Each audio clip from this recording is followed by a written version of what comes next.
Hi guys, and welcome to the channel. Today it will be a very interesting comparison because here I have Canon R50 camera. It's one of my favorite cameras, not because it makes some professional photos or something like this, because it's very lightweight and I can carry this camera with myself every time. And every time when I'm going to walk or some vacations, I'm thinking about to carry with myself some big camera with the big lenses, but every time I'm choosing this camera because it's so light. And this is a 55 to 250 lens. It was one of my favorite lens, but about 1 month ago I just bought this native RF lens. This is 100 to 400 millimeters lens, and today we will try to compare these lenses. I understand that this is a budget lens for the crop cameras with a 1.6 crop factor, and this is an EF-S lens. It's not native on the RF system. But this is a quite nice lens and I like it so much. It's so cheap, it's so lightweight, and the autofocus, it's so fast, and this was my favorite lens. And after that I bought this lens to change this lens for this one. And because on the crop system it will give me even more range of the focus distances, because 400 on the crop it will be like something like 650, and I think this is a great option. So is it worth it to change your EF-S 55 to 250 to this 100 to 400 millimeters lens? Let's see. Okay, at first time let's just look on these two lenses, because if you have a first look on these lenses, they are pretty similar. Here, this lens, I'm using it with a Viltrox mount adapter to EF-R system, and of course it will be comparing with this adapter because I'm using a Canon R50 camera. And if we compare like this, so the 100 to 400, it's not much heavier, it's not much higher than this 555 to 250 lens. And for the weight, it's pretty almost the same, you can believe me. So for the size and weight, they're pretty the same. Of course, this one is a little bit heavier, but it's made for full frame cameras. And with the build quality, they are also pretty the same because they are all made of plastic. They have metal bayonets. They have not the greatest lenses here, not the biggest one, filters, yes, so this filter is 58 millimeters and this is 67. So the 67 is like a mostly very popular filter that we have on Tamarons, that we have on many different lenses, so it's very popular. And of course they are different, they have different apertures. On 250 millimeters here it's 5.6, so, and here on 400 it's 8. So this lens is of course darker, but it has a much more focus and range.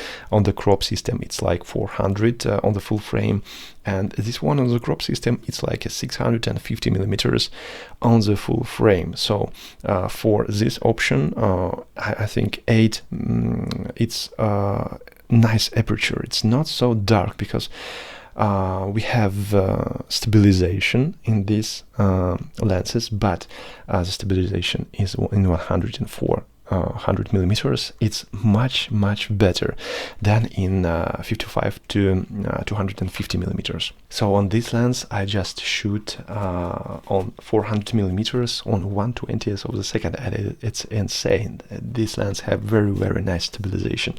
I like it so much. And also these two lenses pretty much similar in this macro abilities, because this lens can shoot macro and of course this one can shoot macro. But this one is better because it has much more focus range. Of course, you can come a little bit closer to your subject, and also the micro contrast. It's amazing on this lens. So it shoots like great. It's great. It's like a macro lens. So you can shoot some maybe insects. You can shoot some spiders. You can shoot some maybe some macro stuff. and it's very comfortable because you don't need to come to your subject pretty close. So you're shooting like so from 1.5 meters, and it's pretty close on 400 millimeters here, so it's much better in the macro.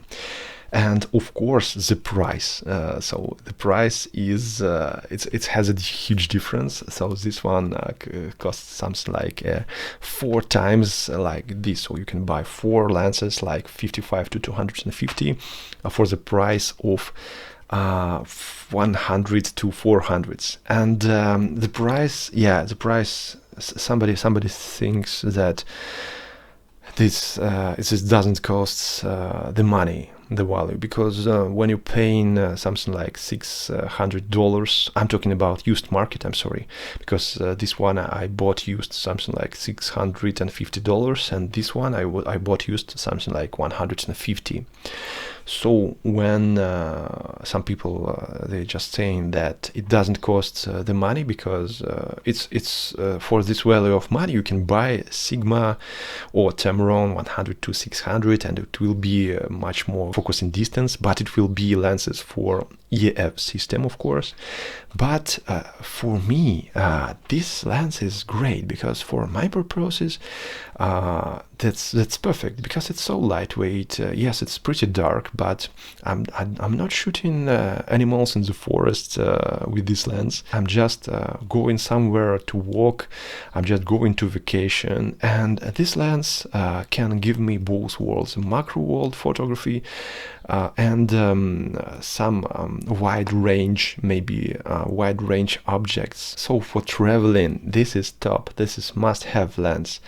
And I'd say why. This is lightweight, this is fast, and the image is so sharp and it's so contrast.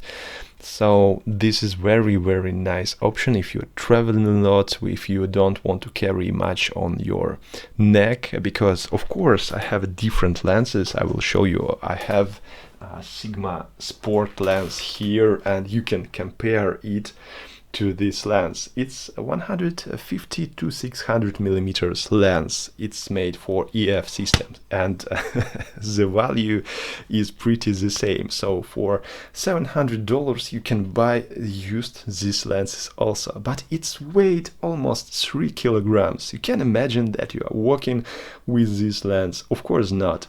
And of course, if you want to travel, if you want to walk, if you're not professional photographer, you are choosing this one because it is so lightweight. Of course it's dark, but if you're not shooting some sports or moving objects, this will be perfect lens for you. And this lens is for those people who want to sit somewhere in the forest in the rainy day, maybe waiting for some birds on 600 millimeters on the pro cameras, so they have much equipment and different etc. like this. So what's the point?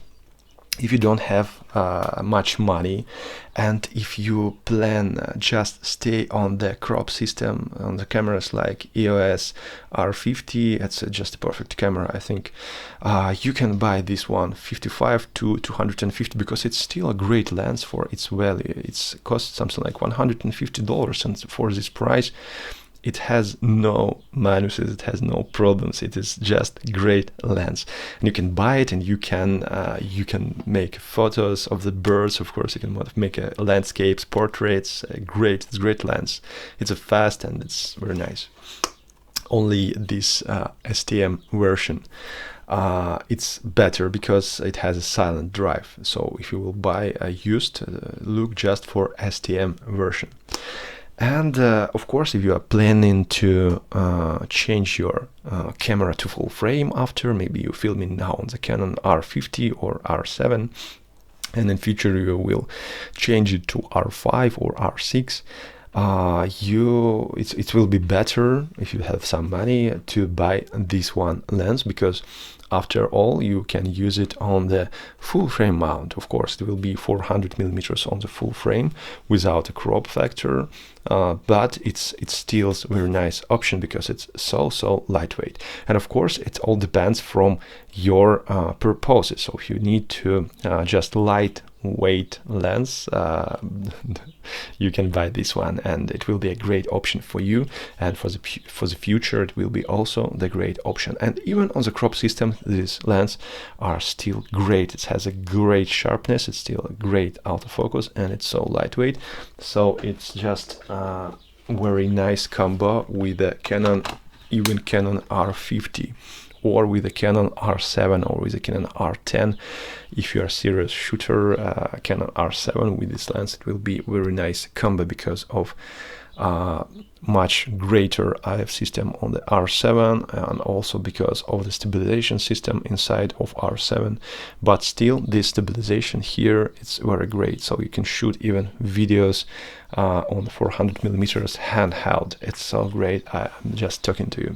So I hope this video helped you a little bit to understand the difference between these lenses. I understand that there are different worlds because this lens is native for RF system and it's full frame, but this one lens is a budget alternative of this one, and if you don't have much money you can buy easily this one, and it will be very nice option for you. You will be very happy with this lens. So thank you guys for watching. Don't forget to subscribe on the channel, write some comments if you want. You can write what telephoto lens do you have on your system, on your camera, what camera do you use, and why do you like it or not, and what lens you want to buy in the future. So wish you all the best and very nice photos. Bye bye.